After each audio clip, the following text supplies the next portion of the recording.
السلام عليكم. أنا جمعه محمد فارح. هدي أن سكال أرده. أنا جمعه مو فارح. وحانا هاي حسين عبد كاهين. وراهيدني وقار كميته وراهيدي أوكوهد لي. ورديان صومالي بريتيان محمد فارح أما مو فارح. Most people know me as Mo Farah, but it's not my name or it's not the reality.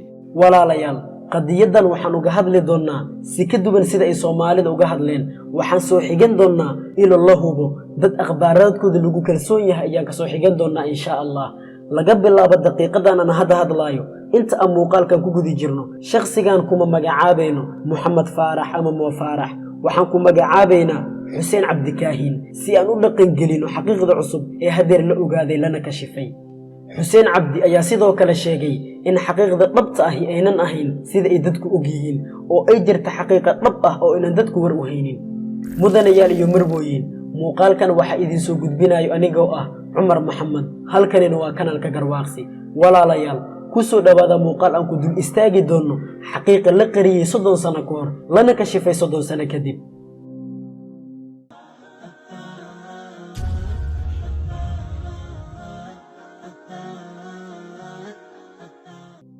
صدح يولباتنكي بشي مارس سندكي كون سقال بقول صدح يسديتنكي وحادا شي حسين عبد كاهين وحولو كل شي وقوي قدرك Somali land. The real story is I was born in Somaliland, north of Somalia, as Hussein Abdi Kahin. حسين عبدي وصومالي بريتيانا حسين عبدي وأرديها إنجليزية دابدي اسكدي إن أتسوى عن إلى سعوديد وأتسوى عن إيدا جيستيد waxaan isweydiinaynaa su'aal ah shakhsi Soomaali ah kuna dhashay dalkiisa hooyo sidee ayuu ku noqday orodyahan Ingiriis ah waxaan isweydiinaynaa sidoo guulo badan ugu soo hooyay dal aan dalkiisa dhabta ahayn dalkiisuna uu taagan yahay safka dambe ummadaha xaqiiqa dalkiisuna uu dhex dabaalanayo hirarka dib u dhacayo ta'aqurka arintaas waxa ku qotoman kuna hoos duugan xaqiiqa dheer oo uu ka shifay Hussein Abdi Kahin kanaalka BBC News oo afka Ingiriiska wax ku soo gudbiya waraysi uu la yeeshay Hussein Abdi Kahin ayaa Hussein wuxuu ku sheegay inuu yahay shakhsi ka duwan shakhsiga caalamku yaqaaniin wuxuu sheegay inuu san ahayn Mo Farah ama Muhammad Farah oo uu yahay Hussein Abdi Kahin wuxuu yiri dalka Ingiriiska waxaan ku imaaday maya waxaan ku imaaday yaanan dhihin aan dhaho dalka Ingiriiska waxa la igu keenay si sharci dara ah ولا ليال أن جودي قلب بندقيد حقيقة عصب حسين عبدي أبيس وحكو جيريودي دجالدي سكي كجري دل كندا صوماليا حلقاس وأبيس جيريوناي حسين وحوها أفرسنا جير حسين عبدي وحوجري هو يدي أيا وحي إيدرتي ودن كأندريس كناهي جبوتي سي أن أجبد بعد دجالد سكي السبب وها جريد أبهي وحنا لنا ولا قاركم دا أهل كي وكسونا جبوتي كدب 5 سنة حسين مركي وجاري دا 9 سنة ayaa wuxuu kabar helay marba uunan weligii horay u arag kadib waxa lagu wargeliyay in marwadani ay kaxeen doonto kana kaxeen doonto gadi ahaanba qaaradda Afrika una kaxeen doonto qaaradda Yurub dalka Ingiriiska Hussein Abdi qabarkan uu ku farxay in la kaxeeyo ayuu ku farxay laakiin nolol jaxiimo ayuu la kulmayaa Hussein Abdi asalkiisa horeba wuxuu ahaa qof aqli badan markii la soo kaxeynay ayaa wuxuu horay u soo qaatay warqad ay ugu qoran yihiin lambarada iyo halka uu familkiisa kala soo xiriiri karo laakiin Hussein waxa soo wajahay wax uu san filaynin marwadii ayaa waxay hortiisa ku jeexjeexday warqadii uu kala soo xiriiri lahaa ehelkiisa ku sugan gudaha dalka Soomaaliya kadib Hussein Abdi wuxuu ogaaday inay u bilaabatay nolol jaxiimo ah nolol ciriiri ah nolol aan dhihi karno adoonsi in la adoonsado Hussein wuxuu yiri markii aan la kulmay noloshan cusub oo jaxiimada ah waxa ay si dheeraa in marwadani ay ugu waajibisay in aan guriga uga shaqeeyo in aan ilmaha u ilaaliyo oo aan ilmaha u xanaaneeyo wuxuu yiri in badan waxa dhici jirtay in aan musqusha gal oo aan ilbaabka soo xirto kadibna aan oohin afka furto cajiib maxay nolol jaxiima soo marsiiyeen haba dhibkaas la kulmay waxay ugu sii dareen in ay waxbarashadii ka xanibeen oo ayna iskuul geenin si uu wax u barto ilaa uu gaaray da'da 12 kadib ayaa waxa la fariisiyay fasalka 7 dadkana wuxuu u sheegi jiray inuu yahay qaxooti ka yimid dalka Soomaaliya Sara Rini oo ahayd maclimadiisii ayaa sheegtay in Hussein xiligaasi uusan aqoon jirin ku hadalka luqadda Ingiriisiga sidoo kale maclimadaasi waxay sheegtay in qoyskan sheegtay inuu wiilkan iyaga ka tirsan yahay aysan ka soo qayb gali jirin kulamadii iyo munaasabadihii ay macallimiintu qabteen maadaama uu inankan yahay inankoodii Hussein Abdi waxa kaliya uu xiisayn jiray oo si xooggan u jeclaa ayaa ahayd jirdhiska. xiisayntan waa arrinta sababtay in Xuseen Cabdi iyo macalinkiisa jirdhiska ay aad isugu dhawaadaan, kadibna uu wax waliba la wadaago.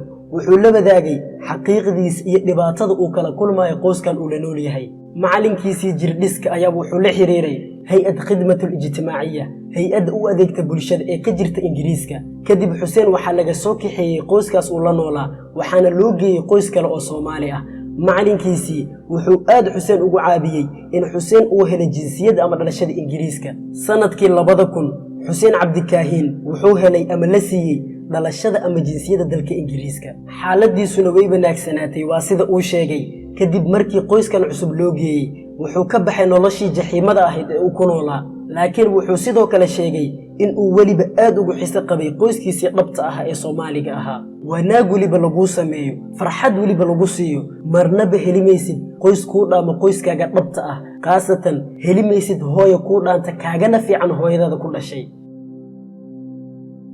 mudanayaal iyo marwooyin, aan u soo laabana mawduuceena maanta. waxaa jirta oraah uu ku hadlay Xuseen Cabdi Kaahin inta uu wareysigaasi socday oo ah muddo dheer ayaan xaqiiqadan ka aamusnaa oo aan qarinayay, laakiin macquul ma ahan in sanado badan xaqiiqa la qariyo. sanadkii 2017 Xuseen Cabdi waxaa lagu magacaabay magaca ah Sir Mo Farah oo micnaheedu yahay mudana Mo Farah, oo aan hadda u bedelnay mudana Xuseen Cabdi Kaahin. magacaasi waxaa ku magacaawday boqoradda Ingiriiska. Xuseen Cabdi waa orodyahan Britiyaankii ugu horeeyay ee ku guuleystay 4 bilad dahab ah oo dhinaca orodka ah. daabade waxaa sidoo kale mudan inaan ka hadalno xiisada cusub oo uu wajahayo Xuseen Cabdi. waxaa macquul ah in jinsiyadda ama dhalashada lagala laabto Xuseen Cabdi maadaama si sharci darro ah lagu siiyey. sidoo kale waxaa aad loogu badan yahay inaan laga qaadaynin jinsiyadda maadaama boqoradda Ingiriiska ay ku magacaawday Sayid ama mudane. sidoo kale uu yahay orodyahan guulo badan u soo hooyay waddanka Ingiriiska, ahna maalqabeen hanti badan leh. waxay u badan tahay inaan laga cishanaynin jinsiyadda. su'aal maxay tahay sababta ku qotaman oo ku hoos duugan in Xuseen Cabdi uu xaqiiqda ka shifo? haddii aan soo koobno, isaga ka Xuseen ahaan wuxuu sheegay inay ilmihiisa caruurtiisa ku dhiirigeliyeen kulana taliyeen inuu xaqiiqda sheego, inuu xaqiiqda ka shifo. aniga ka Cumar ahaan haddii aan fikirkayga ka hadlo, bilxaqiiqa aad iyo aad ayaan u soo dhaweynayaa inuu xaqiiqda ka shifay, weliba 100% waxaan ku raacsanahay inuu si macquula uga hadlay. adigana fikirkaaga ka dhiibo kuna reeb dhinaca commentiga sababta ku qotaman kuna hoos duugan in Xuseen Cabdi uu xaqiiqda ka shifo soo bandhigo 30 sano kadib. daabade muxtabaha ama mawaadiicda aan soo gudbiyay haddii ay ku qanciyeen, ku soo biir kanaalka, subscribe saar, siina faafi kanaalka. sidoo kale daabade muuqaalkan haddii uu ku qanciyay like saar si uu dad badan u gaaro. waa walaalkiina Cumar Maxamed, waxaan idinkaga tegaynaa hooyadii dhashay Xuseen Cabdi Kaahin oo nooga baramaysa siday wax u dhaceen. mar kale waa walaalkiina Cumar Maxamed. wassalaamu calaykum waraxmatullaahi wabarakaatu. laba isdhashay ma kala hadho xabaal mooyaane, kolba halkay joogaan unbay iska warqaadaane. waan ogaaday inuu ku nool yahay Ingiriiska.